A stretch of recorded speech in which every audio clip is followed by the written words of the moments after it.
Vamos a iniciar, hermanos. Dios les bendiga. Damos gracias al Señor por permitirnos una vez más estar reunidos en su nombre. Amén. Le hemos alabado, le hemos exaltado, hemos tratado de darle gracias a través de las expresiones de alabanza de nuestros labios, nuestras manos. Amén. Cada uno tenemos que sentirnos libres, la forma que queremos expresar nuestra gratitud, nuestro amor hacia el Señor. Amén. Hoy vamos a continuar hablando, ¿sí?, acerca del tema que vimos hace 8 días. Hace 8 días hablábamos acerca de que necesitamos como iglesia hacer una reforma.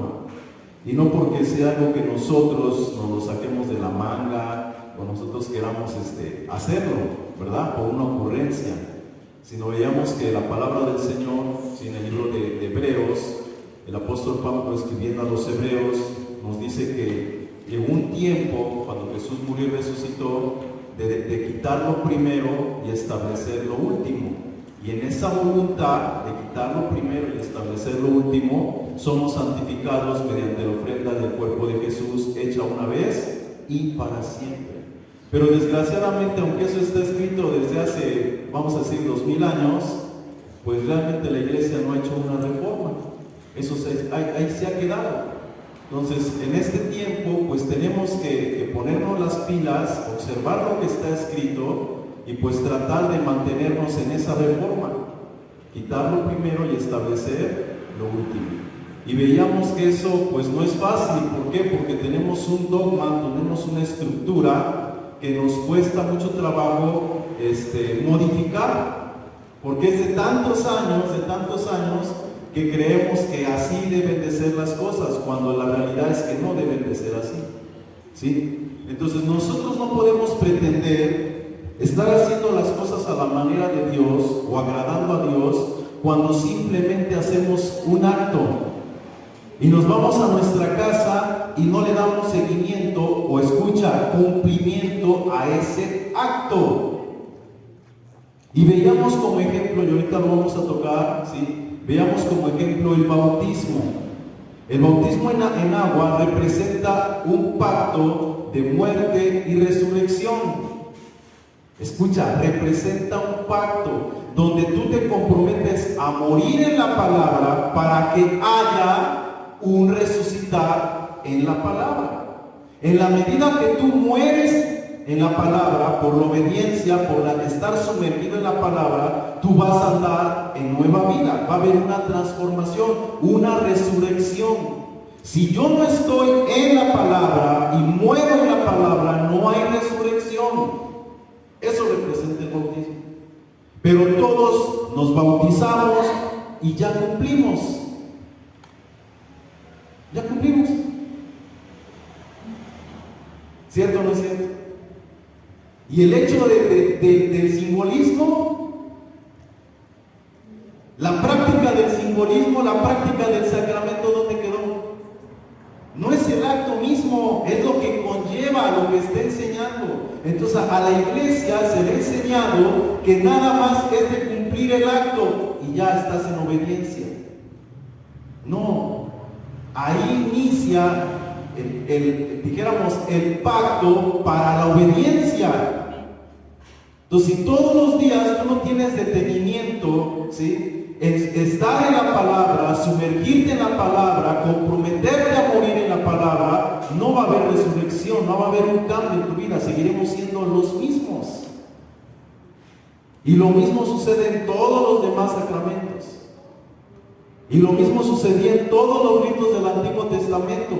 Pero hasta el día de hoy la iglesia solamente se ha quedado celebrando esas festividades, esos ritos, dando tal vez la enseñanza, escucha, tal vez la enseñanza, que ni a eso llegamos a darla correctamente y ya sentimos que estamos bien. No es así. Hoy, desgraciadamente, en el internet vemos tantas enseñanzas, tantas predicaciones, y si son pastores o predicadores de renombre, damos como veraz lo que está enseñando. Y no vamos a la palabra, no lo acotejamos con la palabra, somos flojos, somos simples, todo lo creemos. Y por eso como iglesia no hemos avanzado ni hemos llegado a donde deberíamos ya de haber llegado. La Escritura dice, hasta que todos lleguemos a la unidad de la fe y del conocimiento de Dios, a la medida y la estatura de la plenitud de Cristo. Y si nos miramos, decimos, pues ¿quién tiene esa estatura? ¿Verdad? Y vemos que nadie la tiene. Pensamos que es algo, pues como una ideología nada más, que a lo mejor se podría alcanzar, pero no se puede alcanzar. ¿Sí me explico?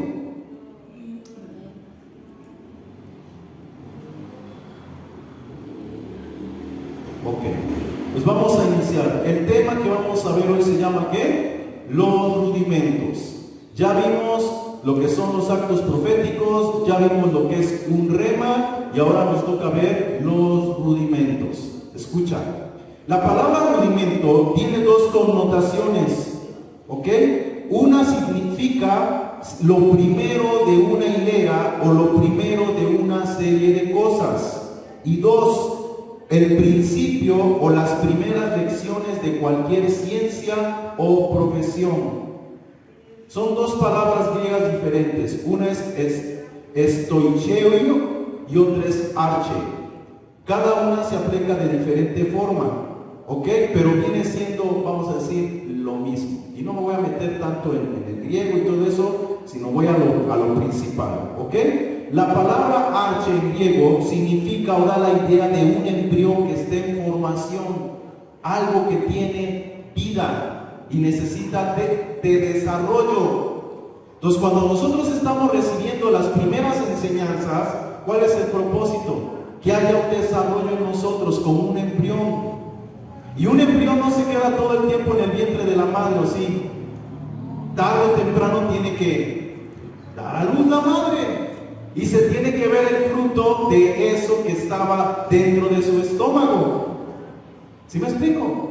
¿Cuánto tiempo tú y yo tenemos dentro del estómago de la madre iglesia y no se ha podido ver nuestro alumbramiento? ¿Cuánto tiempo llevamos escuchando y aprendiendo rudimentos y no hemos podido salir del rudimento? Y ahorita vamos a ver cómo la Escritura nos dice dejar los rudimentos de la doctrina de Cristo. La Biblia lo dice. Y si dice que lo tienes que dejar es porque lo tenemos que dejar. Mas sin en cambio no se ha dejado. Yo tengo 40 y tantos años de cristiano y no he visto ninguna iglesia dejar el rudimento de la doctrina de Cristo. Todas siguen rudimentos y rudimentos y rudimentos. ¿Y cuánta gente está sentada en la banca escuchando y nadie se pone a meditar y decir, bueno, pastor, ¿cuándo vamos a dejar los rudimentos? ¿O cuáles son los rudimentos que tenemos que dejar? Nadie cuestiona eso. Gente viene, gente va y seguimos lo mismo y lo mismo y lo mismo. Yo creo que como iglesia tenemos que avanzar. Porque estamos llamados a eso, a avanzar. Hacer a la imagen y la semejanza del que nos crió. Tal vez no vamos a hacer al 100%, pero tenemos que asemejarnos. Amén. Sigo. Un ejemplo de esto lo encontramos en Gálatas capítulo 4, versículo 3, y luego nos brincamos al 9 y de ahí seguimos hasta el 11, que dice así el 3. Pero digo también, entre tanto que el heredero es niño, en nada difiere del esclavo, aunque es señor de todo, sino que está bajo tutores y curadores hasta el tiempo señalado por el Padre. Así también nosotros, cuando éramos niños, estábamos en esclavitud. Escucha, cuando somos niños estamos en esclavitud, bajo los rudimentos del mundo. Mas ahora, conociendo, o más bien siendo conocidos por Dios, ¿cómo es que os queréis volver de nuevo? ¿Cómo es que os volvéis de nuevo a los débiles y pobres rudimentos, a los cuales os queréis volver a esclavizar? ¿Qué está haciendo Pablo? Una pregunta, y cuestionándole a los Gálatas por qué ellos quieren regresar a los pobres. Fíjate cómo lo dice, a los pobres y débiles rudimentos. ¿Qué no entiendes que si regresas a eso te vas a esclavizar? Tú eres un heredero, pero si regresas a eso vas a ser como un esclavo. Y eso ya lo vimos la semana pasada. Cuando somos niños somos como un esclavo. ¿Ok? Sigo, verso 10. Guardáis los días, los meses, los tiempos, los años. 11. Me temo de vosotros que haya trabajado en vano. O sea, Pablo se está sintiendo mal del proceder, el pensar que los gálatas quieren hacer, quieren tener. Regresar a celebrar festividades y un montonal de cosas. Cuando eso ya no tenía razón de ser. Y si se hace, se tiene que hacer dentro de un contexto correcto. Pero ¿cómo vamos a hacer las cosas dentro de un contexto correcto cuando todavía no las hemos comprendido por qué las hacemos? ¿Me explico? Y ahorita lo vamos a ir poco a poquito entendiendo. Siguiente cita, Colosenses 2:8. Mirad que nadie os engañe por medio de filosofías y huecas sutilezas según las tradiciones de los hombres, conforme a los rudimentos del mundo y no conforme a Cristo. Aquí Pablo viene hablando de rudimentos del mundo, de cosas que están establecidas por un sistema, pero ese sistema ya está dentro de la iglesia y que se ve como algo religioso, pero es un sistema del mundo que está dentro de la iglesia. Y Pablo dice, ¿por qué quieren regresar a lo mismo? Y te lo voy a explicar. Mira, aunque es otro tema, pero me voy a adelantar. Una cosa es el sistema religioso y otra cosa es religión. Dime cuál es la diferencia. Perdonen mi letra, yo siempre escribo muy horrible, muchas faltas de ortografía, pero sé que me entienden. ¿Cuál es la diferencia entre el sistema religioso y la religión? Los que saben, no quiero que opinen. Quiero que opinen los que no saben, los que no me han escuchado enseñar. Ok, gracias, hermana. ¿Alguien más? Nosotros decimos, es que el cristianismo no es una religión, es un sistema de vida o un estilo de vida, ¿verdad? Entonces, ¿dónde queda el cristianismo si no es un sistema y tampoco es una religión? Pues en un estilo de vida. ¿Me explico? Pero te lo voy a explicar. Antiguamente, lo primero que existió fue que la religión, esto fue lo primero que existió. ¿Y qué era la religión antiguamente? Era un estilo de vida. Era una forma donde tú te podías expresar delante de Dios como tú quisieras, como tú entendieras. Escucha lo que te estoy diciendo. Como tú entendieras, como tú percibieras a Dios. No había una forma, no había una estructura, no había una legislación.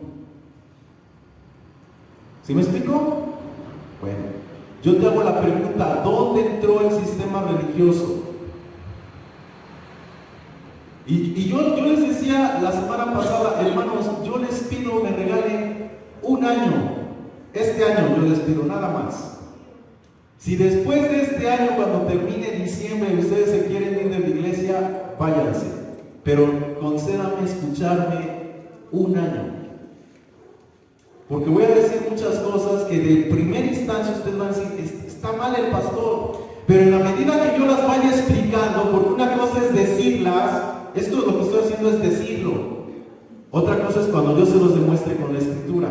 Porque trato de demostrarlo todo con la escritura. ¿Me explico? Y les acabo de decir hace un momento, me estoy adelantando. ¿Sí me estoy explicando? ¿Sí? Entonces, la religión era un estilo de vida donde tú podías expresarte como tú quisieras, pero de momento entró un sistema religioso.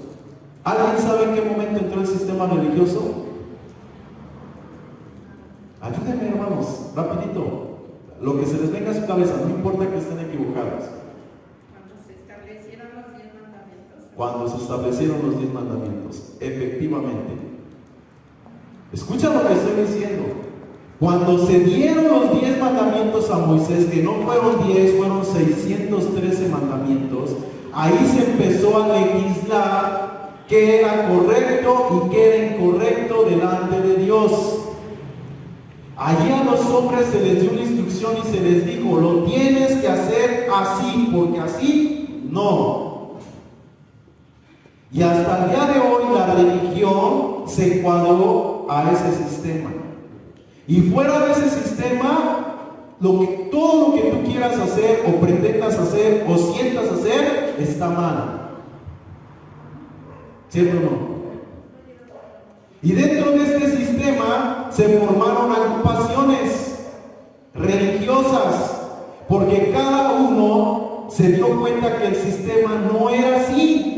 Había que llevar una religión, una forma de ligarse a Dios, de sentirse unido a Dios, de sentirse teniendo comunión con Dios. Pero no podían dogmatizar las conductas, las estructuras, los pensamientos, las formas, los usos, las costumbres de todos los hombres. Pero así se pretendió hacer.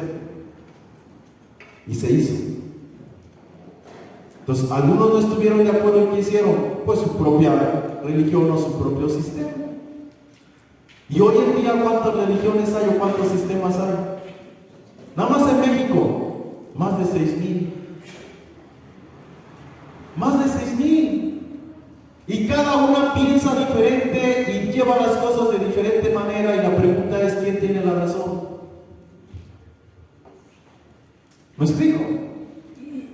Y tú vas a una y te van a enseñar que se alaba a Dios de esta forma, y se enseña o se predica de esta forma, y te debes de conducir de esta forma. Y fuera de esa religión o de ese sistema estás mal. Y caes a otra y lo mismo, tiene su sistema. Y si no te adaptas, estás mal. La pregunta es: ¿a cuál sistema Dios se debe de adaptar para que podamos pensar que estoy bien? Aquí en Orizaba, desde Apulcingo nada más a Orizaba, de Apulcingo a Orizaba somos más de 300 iglesias cristianas. Y todas son diferentes. Pequeñas algunas variaciones y otras grandes variaciones. ¿En cuál crees que encaja Dios mejor? ¿En cuál crees que Dios se siente mejor? ¿A cuál crees que el domingo está ahí poniendo su oído a ver cuál es más agradable? ¿Me explico? Todas pretenden tener la verdad y defender la verdad y vivir acorde a la verdad. Ese es un sistema religioso que la religión o el cristianismo sin querer absorbió. Aunque en ese tiempo no había cristianismo. ¿Sí me explico? Pero todos absorbimos un sistema religioso que hasta el día de hoy está metido hasta los tuétanos en nosotros como iglesia. Y no lo hemos identificado, no nos hemos dado cuenta.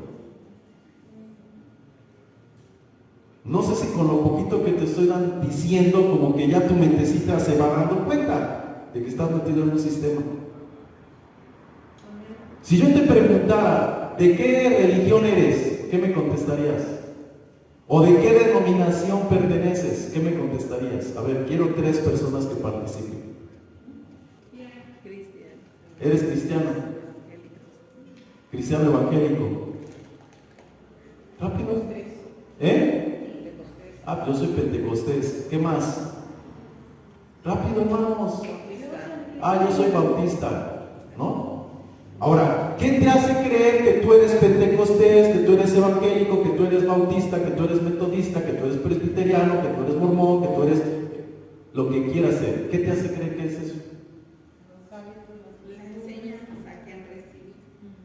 La forma, la doctrina, sus principios. ¿Sí me explico? Escucha, sus principios, su doctrina. Ahora yo te hago una pregunta: ¿sus principios, su doctrina de un pentecostés son diferentes a los de un mormón, a los de un testigo de Jehová, a los de un presbiteriano? Sí. Pero a ver, razona, si son principios, los principios son absolutos, ¿cómo pueden ser diferentes? Y si la doctrina es la misma, ¿cómo puede ser diferente? entonces nos vamos dando cuenta que no solamente son principios y es una doctrina, hay pensamientos, hay un sistema. Un sistema que establece usos, formas y costumbres dentro de esa agrupación. ¿Me explico? Y eso es lo que Pablo nos está diciendo: dejen los rudimentos de la doctrina de Cristo. Dejen las primeras enseñanzas, la primera forma que te dieron para que tú pudieras entender cosas. ¿Cómo le enseñamos a un niño el color azul? Mostrándole el color azul. Pero al rato al niño le dices: oye, necesito que me traigas este color azul. O el azul, no, ¿cuál es el azul? Ah, mira, este. O ya lo tiene en su mente. Repetitivamente, constantemente. Pero lo tiene que aprender. 2 más 2, 3 más 3, 4 más 4. O sea, ya no tienes que ir a las tablas o sacar ahorita tus tablas, ¿o sí? Pero entonces, ¿por qué en el sistema o por qué en lo que creemos si es así? ¿Quiénes tienen más de 5 años bautizados en agua? A ver, levanten su mano. Más de 5 años. ¿Sí? Gracias. Si yo les diga: hermano, necesito que te vayan allá atrás a darle la enseñanza de los bautismos a los que se van a bautizar, ¿quiénes se pararían y irían a dar la enseñanza? La pregunta es: ¿qué enseñarían?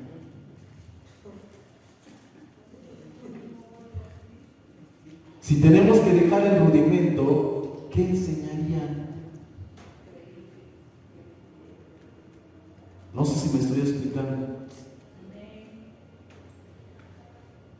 ¿Sí me explico? ¿Qué le enseñaríamos a una persona que se va a bautizar si tenemos que dejar rudimentos? Y el bautismo es un rudimento.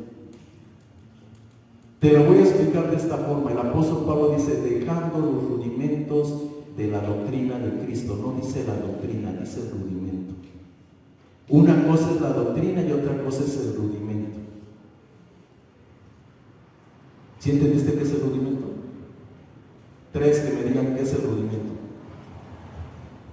Pablo dice: dejando los rudimentos de la doctrina de Cristo. No dice dejen la doctrina de Cristo, dejen el rudimento de la doctrina de Cristo. Y les acabo de decir que el rudimento es la primera enseñanza que se le da a un niño que está en desarrollo.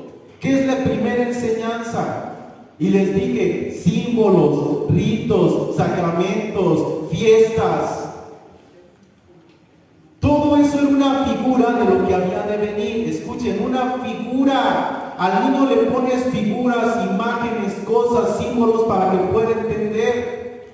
Le pones un ejemplo: la blusa de la hermana azul. Mira, esta blusa es azul. Como está viendo una blusa azul, ya sabe identificar que es el color azul, pero fue por medio de una blusa.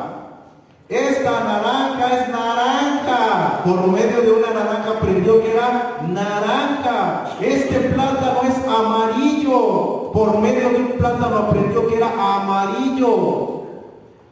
¿Se aprendió los colores? ¿Sí o no? Sí. ¿Ahora qué vas a dejar? Va a llegar: oiga, me da un bote de pintura de este color de plátano amarillo. Cada vez que vaya a comprar va a llevar su plátano o su naranja para que sepan identificar que es naranja. ¿Sí o no? ¡No! ¿Qué tiene que dejar? El rudimento. ¿Cuál fue el rudimento? La naranja, la blusa, el plátano. La enseñanza ya la tiene, ya la concibió, ya es parte de su ser. Pero ya dejó el rudimento. ¿Por qué en la iglesia cristiana no hemos dejado los rudimentos?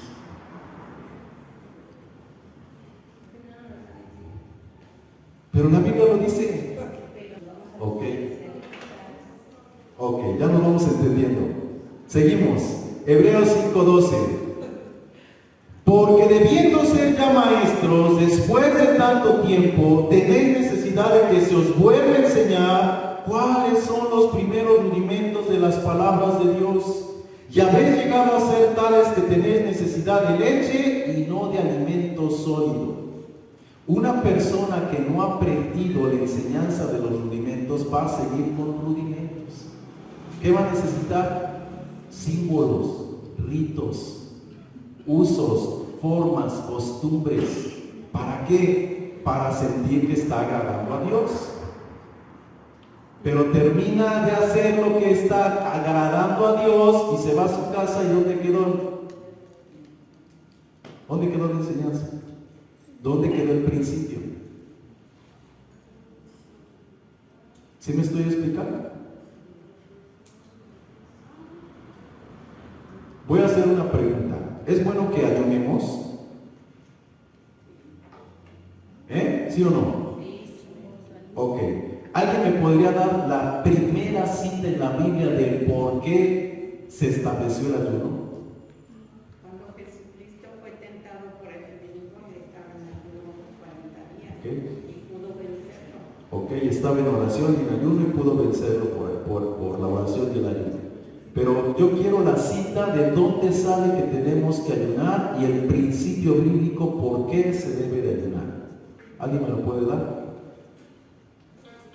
Todos los que oran de ayunan deberían de saber eso. Ok. Bueno, los voy a ayudar un poquito. No está en el Nuevo Testamento, porque desde el Antiguo Testamento se ayunaba. ¿Sale? Ya los ayudé un poquito. Entonces, ¿dónde la Biblia habla la primera vez que se estableció el ayuno? ¿Bajo qué principio se estableció? Y se ordenó que así fuera. Pero nosotros hemos hecho un mergullo del ayuno. Fíjense muy bien, aquí hay una clave, pero se les olvida. ¿Dónde se estableció el sistema religioso? Hace rato lo dijeron. ¿Dónde? En Moisés. Entonces, el principio del ayuno, ¿dónde está? En Moisés. ¿Me explico?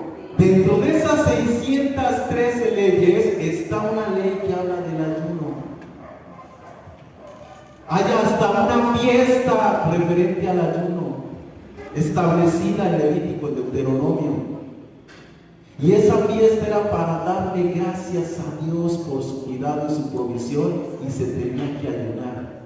Gracias a Dios por el perdón, escucha, por el perdón de pecados. ¿Estás entendiendo el principio? Gracias a Dios por el perdón de pecados. No para que me perdonen los pecados. ¿Me explico? Pero hubo un sistema que legisló y el hombre se metió y empezó a legislar más de lo que al principio se estableció. Y hoy en día, ¿para qué usamos el ayuno? Para un montón de cosas. ¿Me explico? ¿Sí o no? ¿Cuántos ayunamos para dar gracias a Dios? A ver, ¿cuántos lo hacemos para dar gracias a Dios solamente por tener comunión con Dios sin pedir nada, sin clamar nada? Porque pases un tiempo a solas con Dios. ¿Cuántos lo hacen? Pues ese fue el principio del ayuno. Y Isaías, Dios le revela y le dice a todo el pueblo: ustedes ya me tienen hasta acá hartos de sus ayunos, de que se vistan de cilicio, que se doblen como junto. ¿A ustedes le llaman eso agradable, eso día agradable a Dios? Vayan y hagan lo bueno, sean misericordiosos. Ahí está el verdadero ayuno. Ahí es donde tú doblegas tu carne, cuando eres misericordioso. Cuando ayudas al desvalido, cuando ayudas al enfermo, cuando visitas al que está en la cárcel, porque eso nadie lo quiere hacer. Ahí es donde tú mueres a tu yo. ¿Me explico? Ese es el verdadero ayuno. No dejar de comer. No dejar de comer. ¿Y cuántos tenemos problemas, pruebas, situaciones, necesidades, etcétera? Y vamos a ayunar para que Dios conteste. O sea que si tú no ayunas, Dios no contesta. Sí, yo no digo que no ayunen, pero hay que ver el contexto. ¿Sí? ¿Por qué sirve? ¿Por qué cuando ayunamos de comida sirve? Miren, la clave está en lo que dijo la hermana Mari: porque tenemos fe. Ese es el punto. En todo es fe. Todos los simbolismos, todos los ritos, todas las fiestas apuntaban y enseñaban la fe. Ese es el principio establecido en todo. Tú ofrendas, estás denotando fe. Tú haces una festividad, estás denotando fe en que algo va a suceder porque estoy ofrendando, porque estoy haciendo la festividad, porque me estoy bautizando, porque lo que tú, cualquier cosa que vayas a hacer, estás en una expectación de que vas a recibir algo. Ese es el rudimento. Ahora quítate el rudimento y ten la misma fe. Es como cuando el católico tiene la imagen y siente que ahí está Dios y se arrodilla y tiene fe. Ahora quítale la imagen y dile que se arrodille. ¿Qué le pasa a su mente? O sea, no, pero ¿cómo me voy a arrodillar ante nada? Porque tiene una estructura de algo que está ahí y entonces siente que está ahí. Quítale la imagen, quítale lo que sea y se siente incompleto, inseguro. Y voy a decirlo de esa forma, y nos burlamos o criticamos a los católicos de que no pueden como nosotros orar ante el invisible. Pero ahora tú quítate los otros rudimentos y quiero ver cómo te sientes.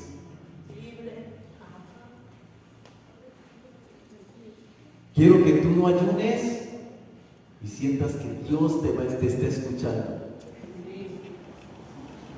¿Me explico? Eso es madurez.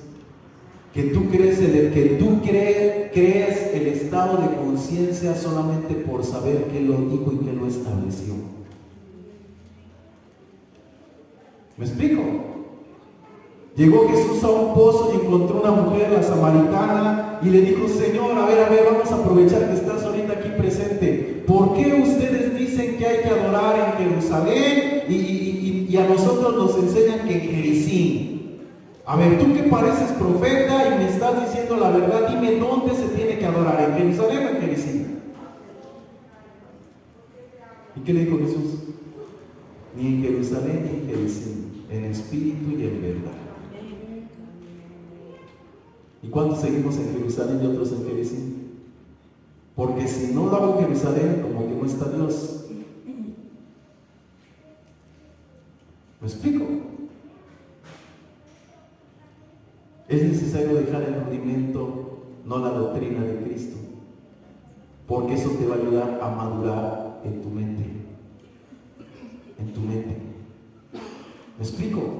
A creer realmente que Dios es Él. Y eso cuesta trabajo. Nosotros como iglesia nos sentimos que somos personas de fe, pero la realidad no, estamos bajo rudimentos. Uno que otro hermano es el que hace milagros y ay, hermano, que ore por mí porque él ha de estar bien palancas con Dios. No, él ya desarrolló un estado de conciencia. ¿Me explico? A mí me dicen los hermanos o gente de fuera del mundo: pastor, va a llegar a mi casa, fíjese que pasa esto. Y ya voy a la tienda, compro mi botellita de aceite, la llevo y oro. Vamos a orar, vamos a reprender. Y la gente desarrolla un estado de fe, de conciencia de que algo va a pasar porque estamos orando y estamos ungiendo con aceite.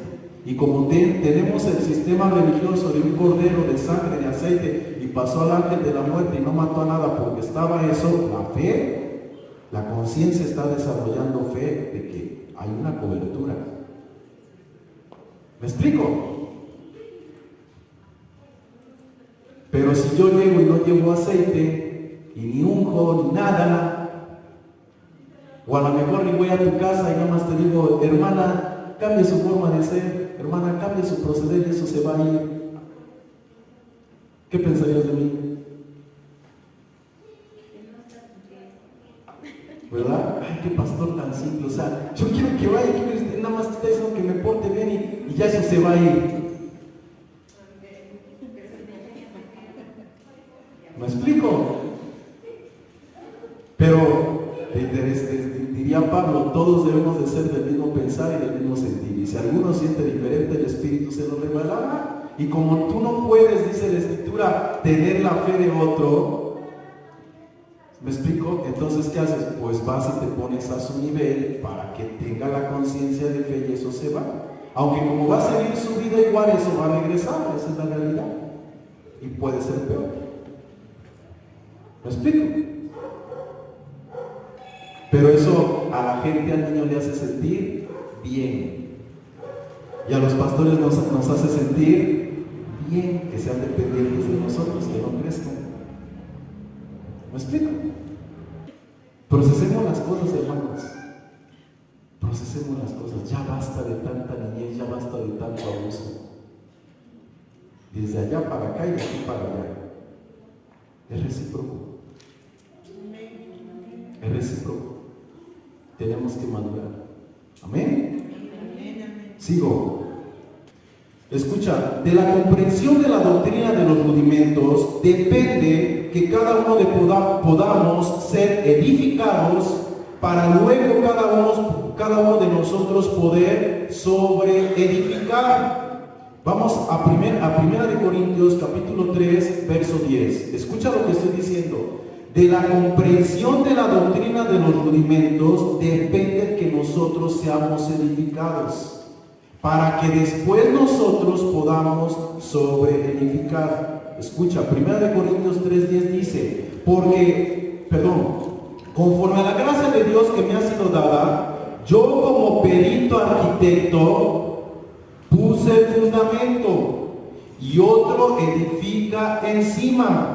Pero cada uno mire cómo sobreedifica, porque nadie puede poner otro fundamento que el que está puesto, el cual es Jesucristo. Y sobre este fundamento alguno edificare oro, plata, piedras preciosas, madera, heno, hojarasca, la obra de cada uno se hará manifiesta, porque el día la declarará, pues por el fuego será revelada, y la obra de cada uno cual sea, el fuego la probará.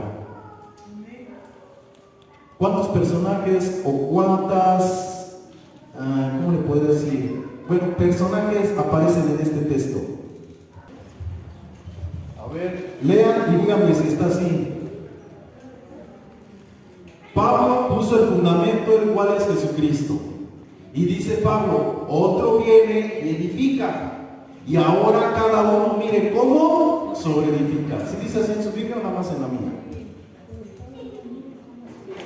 Hermanos, ahora la pregunta es, de todo esto, ¿cuál es tu responsabilidad? La primera, la segunda o la tercera. ¿Cuál es tu responsabilidad? La tercera. Tú y yo tenemos que ver cómo sobreedificamos. Pablo pone el fundamento, vamos a decir, el pastor Omar pone el fundamento. Cristo, el verbo, la palabra, la instrucción, el mensaje, para que tú puedas sobreedificar. No, para que venga otro y te edifique. Tú no puedes sobreedificar mientras no viene el otro. Y la iglesia ha pasado del fundamento a querer sobreedificar. ¿Me explico? A ver, veamos esta pared. ¿Tiene un fundamento? Y se puso después aquel ladrillo último, o el del medio, o ¿cuál se puso?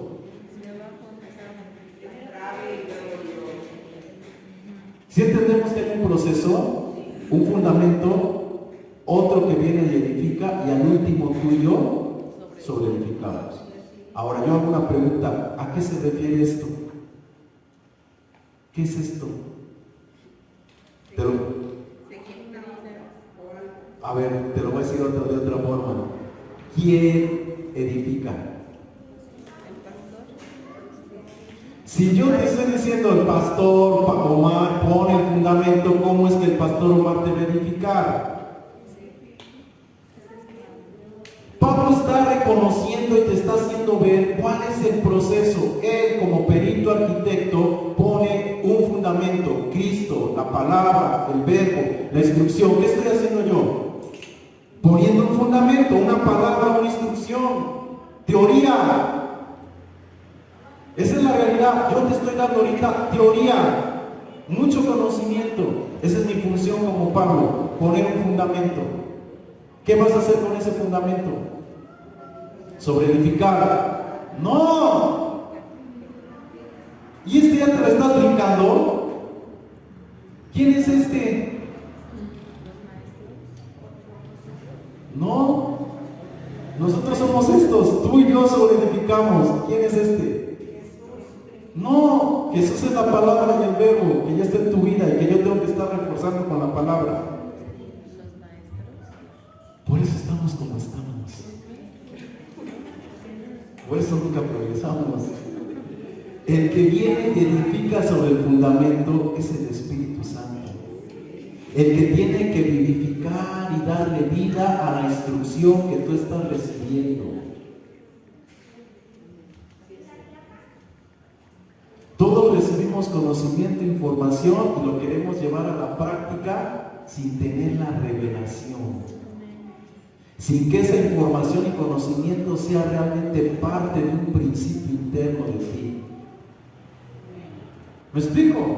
Porque si no es un principio, esto solamente va a ser un valor y los valores son relativos. Hoy lo crees porque estás en esta iglesia, mañana estás en otra y crees diferente. Dentro de 5 años estás en otra y crees diferente porque el conocimiento nunca te fue revelado.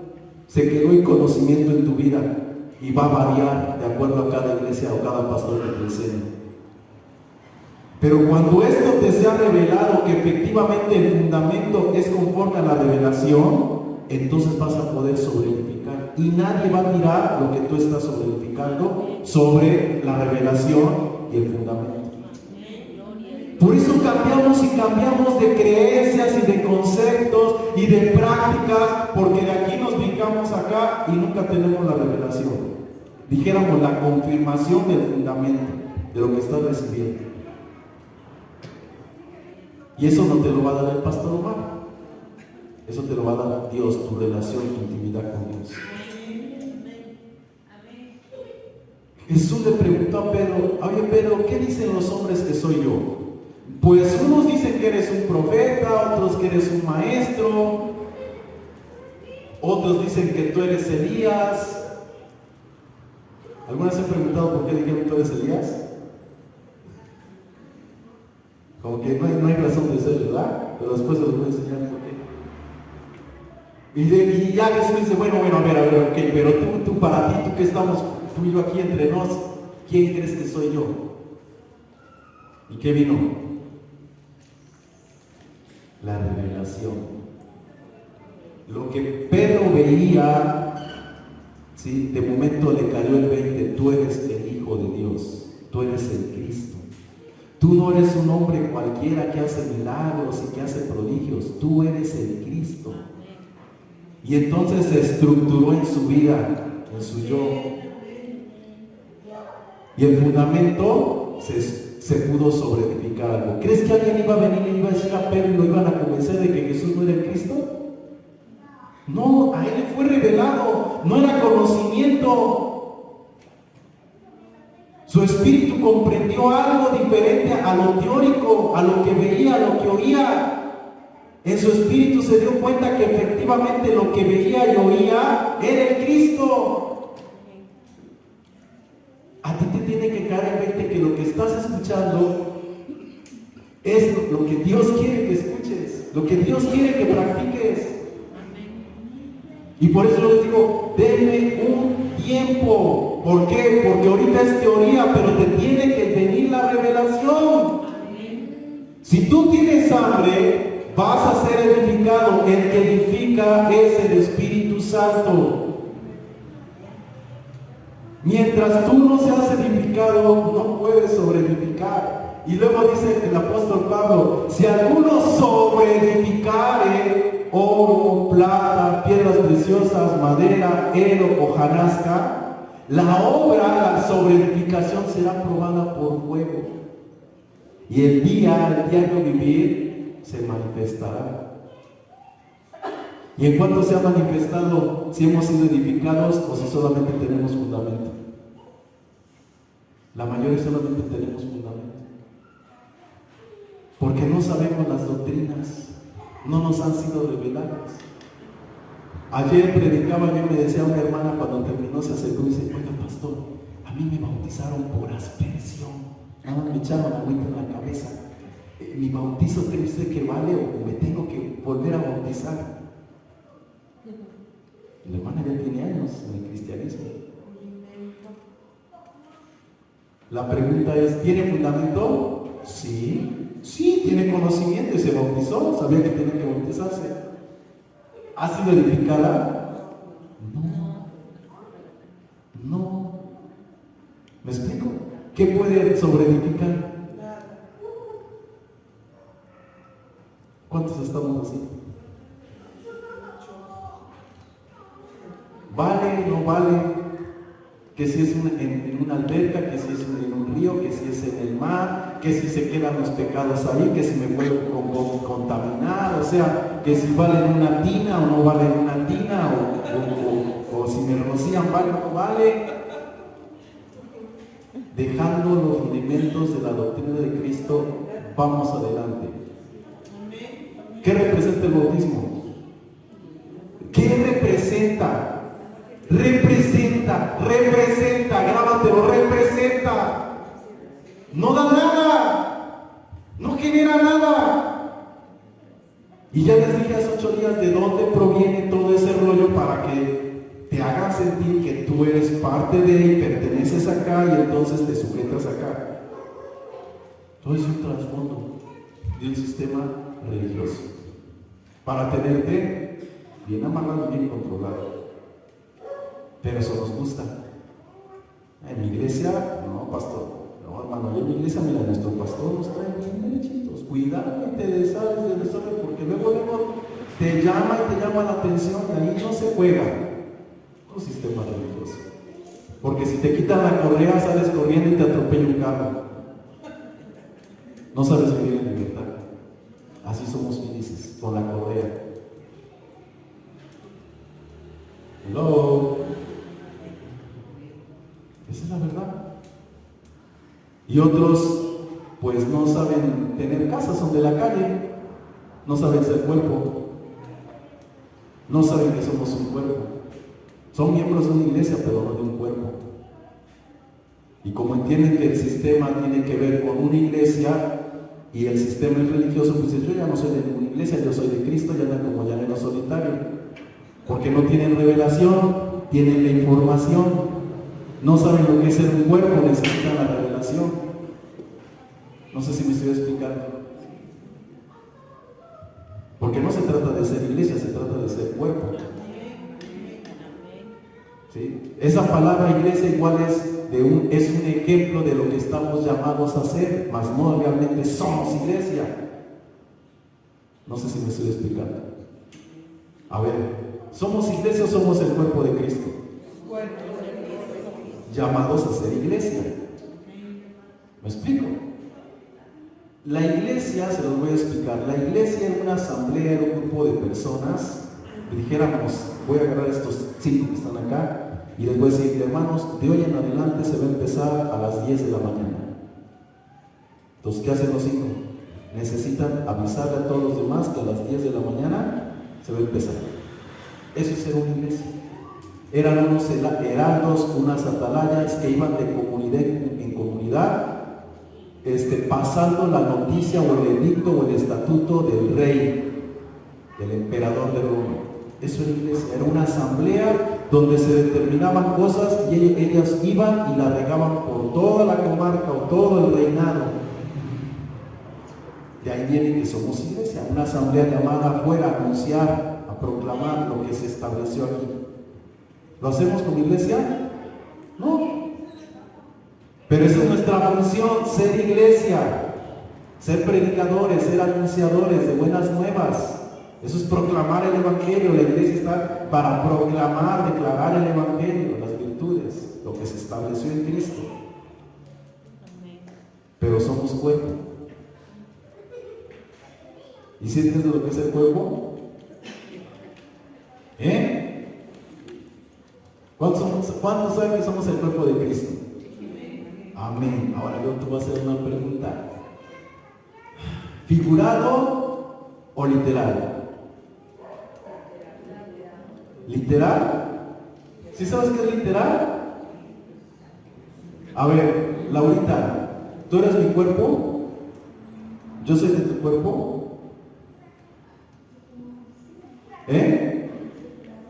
En cierto modo sí. A ver, te lo voy a poner más fácil. ¿Cómo se llama tu hijo?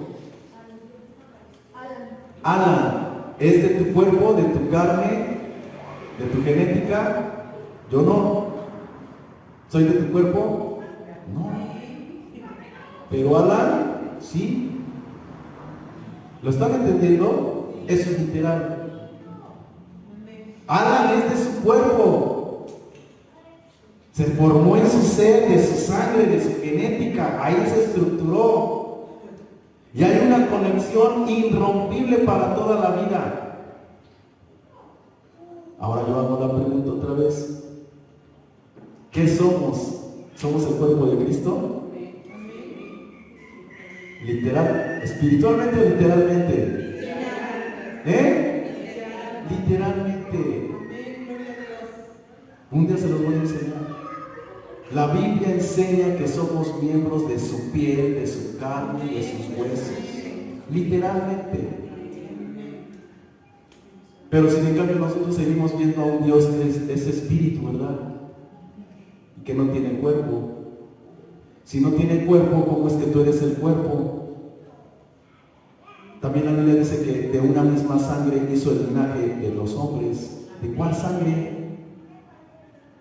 ¿Me explico? Son cosas que están en la Escritura, pero no las conocemos porque tenemos un sistema y nos adaptamos al sistema. Y el sistema no nos deja ver la realidad. Y seguimos conceptuando a un Dios bien lejano y bien espiritual hasta allá, que hay que clamarle para que a ver si nos escucha y a ver si se hace presente y a ver si lo sentimos.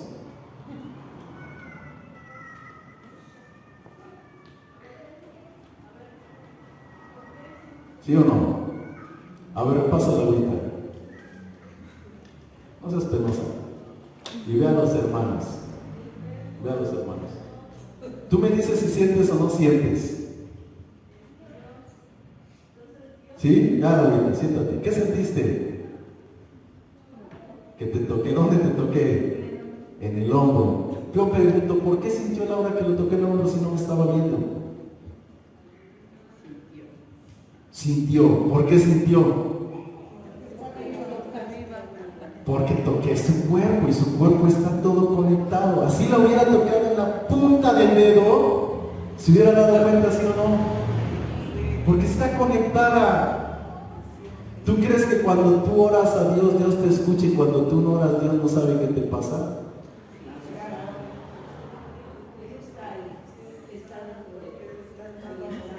¿Estás entendiendo la omnisciencia de Dios? ¿Por qué Él es omnisciente? Porque somos miembros de Él, estamos conectados. O sea, de nada sirve, y escucha, no niego, y si lo quieres hacer, hazlo, pero son usos, formas y costumbres. Si tú quieres gritar y tirarte de panza, hazlo. Pero no por eso te va a escuchar más a que si no te tiras de panza. Es una forma de cómo en ese momento tú te sientes y es válida, hazlo como tú quieras. Nadie tiene por qué condenarte, juzgarte, criticarte. ¿Sí me explico? Nadie. Es tu forma de ser, tu forma de expresarte, el cómo te sientes. Pero no lo quieras dogmatizar, que si lo haces así, Dios sí me escucha. Y si estás sentadito bien frío, pues como que no creo que te escuche, porque no sé, como que no le estás demostrando que te duele, que lo sientes. Entonces me corro las venas para que Dios me conteste más rápido. ¿Lo explico? Tenemos que dejar los movimientos de la doctrina de Cristo. No la doctrina, el movimiento. ¿Amén? Entonces entendimos quién es el que edifica para que tú puedas sobreedificar. Porque si te quedas con el fundamento es pura letra, puro conocimiento. Y vas a andar dando palos de ciego por aquí y por allá, buscando a ver dónde te acomodas. ¿Me explico? Seguimos. Escucha, los rudimentos son las doctrinas básicas de Cristo, y es lo que todo cristiano necesita desde su inicio en la fe en Jesucristo, tal como lo indica el apóstol Pedro. Primera de Pedro capítulo 2 verso 2 dice: desead como niños recién nacidos la leche espiritual no adulterada, para que por ella crezcáis para salvación. Otra palabra es para que tengas salud. Entonces, ¿qué necesito? Leche espiritual no adulterada. ¿Cuál es la primera? El alimento, el conocimiento, la información no adulterada. Ahora, ¿cómo te das cuenta que no es adulterada? Hello. Estudiando la Escritura, conociendo la Escritura. Miren, lo clásico que siempre pasa y que hacemos nosotros como pastores o los maestros en la iglesia, decimos, es que mira hermano, aquí dice, y tú lo ves, no, sí es cierto, no, sí pastor, tiene usted razón, porque ahí dice. Pero la pregunta es, ¿y qué dice toda la Biblia respecto a ese tema?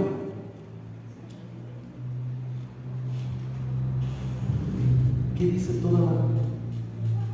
O sea, nada más te enseñaron un verso o un pasaje para demostrarte algo, pero no lo que dice la Biblia sobre ese algo.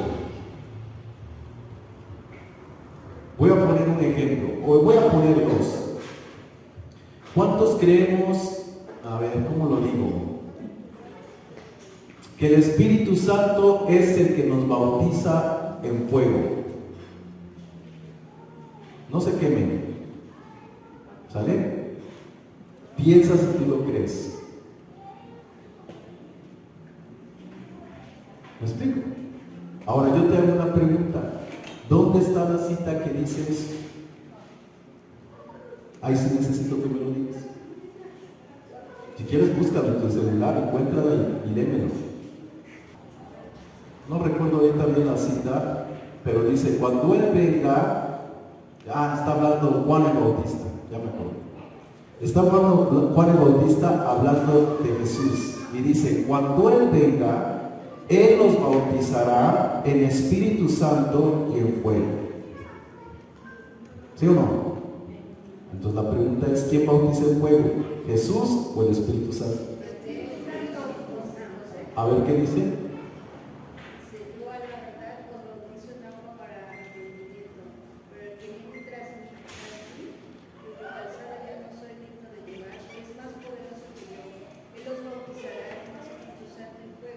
Ahí nomás. ¿Quién está hablando? Juan el Bautista. Está diciendo que cuando venga Jesús, Él bautizará a los creyentes en espíritu y en fuego. Nunca la Biblia dice que el Espíritu Santo bautiza en fuego. ¿Me explico? Pero nosotros sacamos esa idea, que es el Espíritu el que nos bautiza en fuego. No, es Jesús. Ahora, ¿entiende la palabra bautismo? ¿Qué significa? Para que podamos aprender a interpretar la Biblia, ¿qué significa la palabra bautismo? Sumergir. Entonces, ahora léelo con esa palabra, con su significado. ¿Él qué va a hacer? Cuando Jesús venga, ¿qué va a hacer? Él os sumergirá en espíritu y en fuego. Ahora, ¿qué quiere decir eso? Hace rato les di el significado. ¿En qué? En espíritu. O sea, ¿cómo me sumerge en espíritu? La palabra, las palabras que yo les he hablado son espíritu. Jesús nos sumergirá en la vida del espíritu, en la palabra, para que haya un morir y un resucitar. ¿En dónde morimos? Por la palabra, pero no solamente por la palabra, también nos sumergirá para muerte en fuego. ¿Qué fuego? Las pruebas. Fuego viene a echar a la tierra y ya está encendido. ¿Y ahora qué? ¿No lo he de beber? El bautismo en fuego son dificultades, son pruebas que es necesario que nosotros seamos metidos en ellos. ¿Para qué? Para que nuestra fe vaya creciendo, acrecentándose en Él. El fuego que sentimos en Pentecostés fue una manifestación de la presencia del Espíritu, pero no es el fuego que la Biblia habla en el cual Jesús nos iba a bautizar o a sumergir para un desarrollo espiritual. Lo mismo es cuando decimos, hermanos, tenemos que buscar ser llenos del Espíritu Santo. Y la pregunta es, ¿cómo sabes que estás siendo lleno? ¿Cómo sabes que estás al 50, al 70 o al 30? Vete a la traducción, la palabra lleno es controlado, dominado.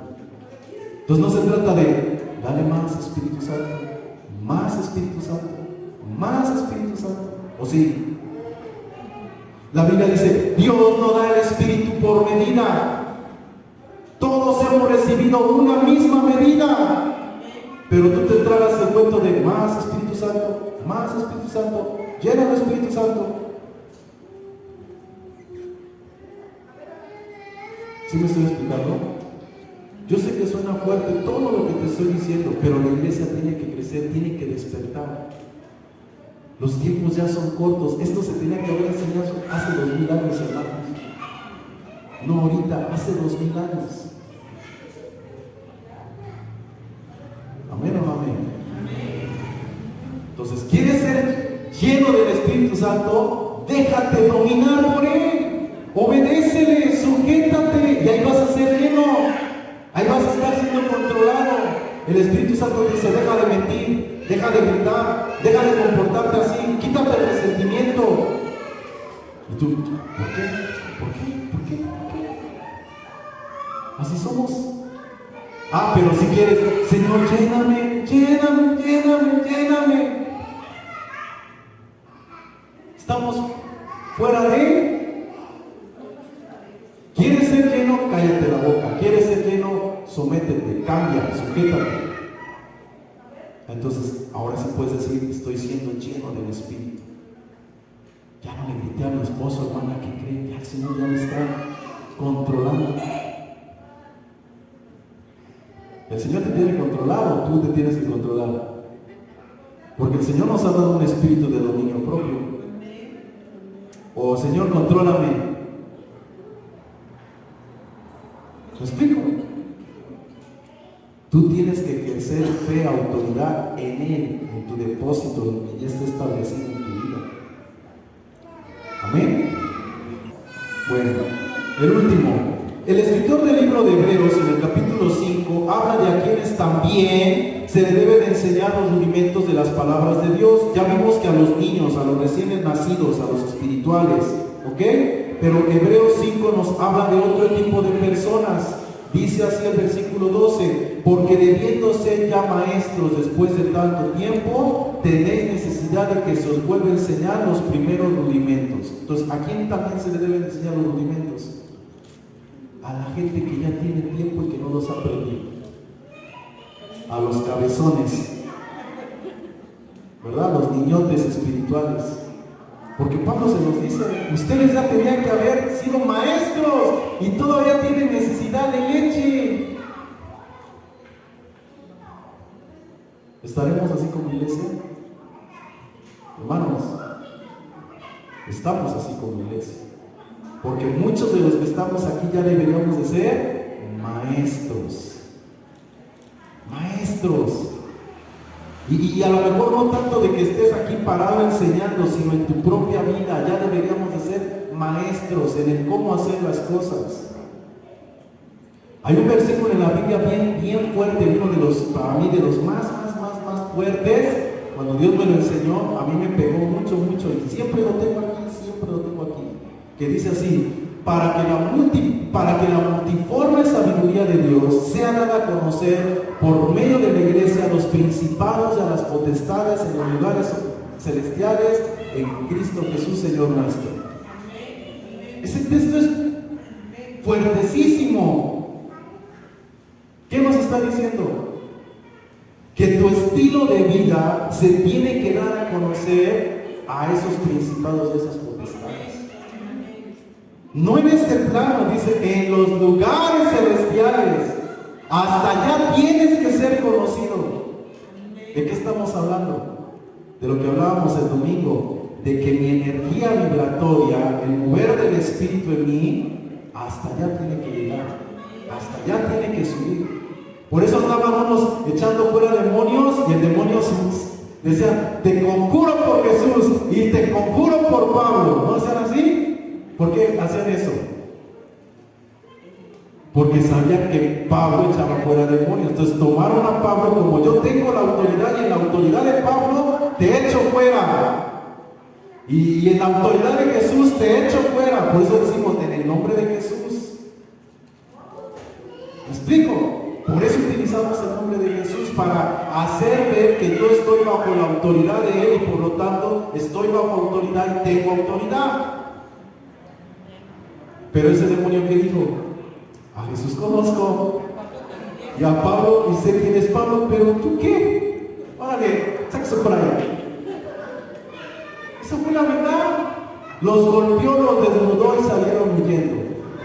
Su sabiduría, su estilo de vida, su proceder no era conocido en los lugares celestiales.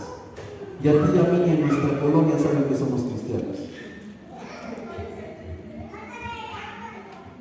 ¿Me explico? Tenemos que crecer, hermanos. Tenemos que ponernos las pilas. ¿O somos o no somos? Y tenemos que madurar aquí en el corazón. Amén. Y entonces sí vamos a estar sobreedificando. Y todo lo que pase día a día no sufrirás pérdida. Porque el día a día va a estar probando tu fe, quién realmente eres tú. No para mostrárselo a Dios, sino para que tú te reencuentres con tu realidad. ¿Dónde estás parado? ¿Qué estás creyendo? ¿Dónde estás establecido? ¿Cuánto estás progresando? La prueba de nuestra fe no es para con el Padre Celestial. Ella te conoce o no. Es para contigo mismo. Tú mismo tienes que someter a prueba tu propia fe para que tengamos motivos de gloriarnos, no respecto de otro, sino para con Dios. Gracias, Señor, porque hoy soy mejor que hace un año. Hoy me doy cuenta que lo que hace un año me derrumbó, hoy no me está derrumbando. Estás evolucionando, estás desarrollando, estás manteniéndote firme, ¿sí o no? Hay un desarrollo. Pero pensamos que a Dios le tenemos que demostrar si tenemos fe o no tenemos fe. Como si no fuera omnisciente.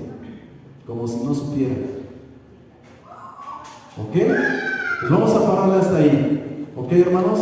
Hace rato acabo de subir el video de hace 8 días. ¿Sí? El de hoy lo voy a subir dentro de 8 días.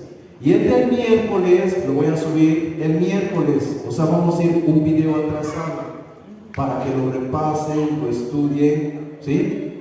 Y no se les vaya olvidando lo que estamos viendo. ¿Ok? ¿Sí, hermanos? Bueno, pues dejo el lugar a quien corresponde.